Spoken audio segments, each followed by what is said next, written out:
Nightcrawler must be bad. Nah, no. I mean, Nightcrawler's still good. I actually think I don't know if I like Nightcrawler in protection. Like I don't mind him. I just don't like protection that much. I think he doesn't have a lot of aggression stuff. I mean, he really is not that attack heavy. Like point and punch isn't bad, but you need all the bamfs out, so it needs to be like set up right. So I almost feel like I want him in aggression.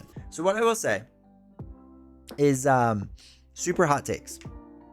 Nightcrawler is a million times better than Jubilee. Just a million times better. It's more fun, it's more engaging, it's more thinking. It's in my opinion a better design. Is just all over better. I like it more than Iceman because I also don't like super expensive cards. And Iceman, I didn't like it the way his cards had the cost of his cards, that you got penalized for flipping down because you lost his one card and you had to like play it all again or whatever. Iceman's not bad, but I don't think Iceman's as good as Nightcrawler. Bishop and Nightcrawler, I don't know. I really like Bishop, so I have to like kind of play them back to back and see how I feel about that. And I like Nightcrawler more than Magic. So Nightcrawler is definitely top 2 of this cycle so far. This was very enjoyable. This was a very, very, very enjoyable play. Again, the Bamf thing is tougher to navigate than I thought it would be.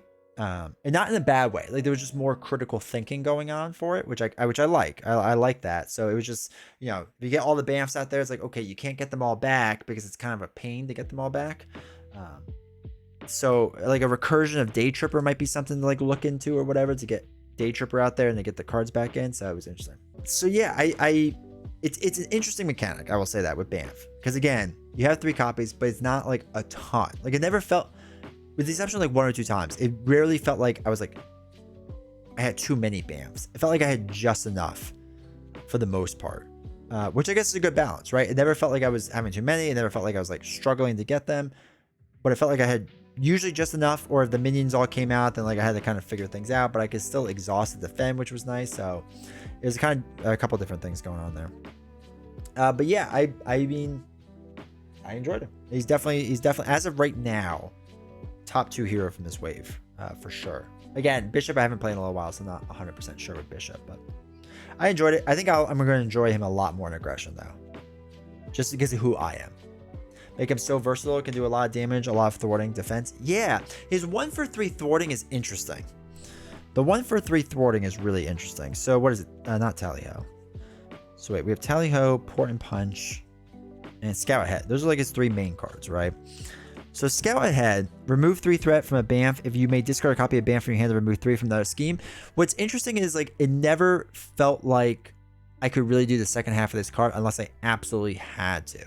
Right, absolutely had to, because it was so tough to get it back in. So, but 1-for-3, I mean that's good pricing, especially with your tail. So you just exhaust tail, play Scout Ahead, remove 3 threat for solo. I think that works really well. I think that's a pretty good card. Tally-Ho, I really like the mechanic because it lets you basically catch up on Bamfs, right? Because you can use a Bamf, and then instead of going discard, you get it back to your hand. And then this way, the next turn, you could throw away a card to get the second Bamf back in to like kind of build up. That was what was nice about Tally-Ho. Port and Punch, I mean, we did 2 for 6 with it. It never felt like I was able to really get more than that. It was kind of tough to do. Teleport Drop, I would have liked to have played. It just never worked out, unfortunately. The trade-off wasn't also really there. Kurt's Chapel is fine. His swords, though, are crazy good. It's crazy good. Those are really good cards. And his tail is good too. Pool could be good. Too bad it's in the trash.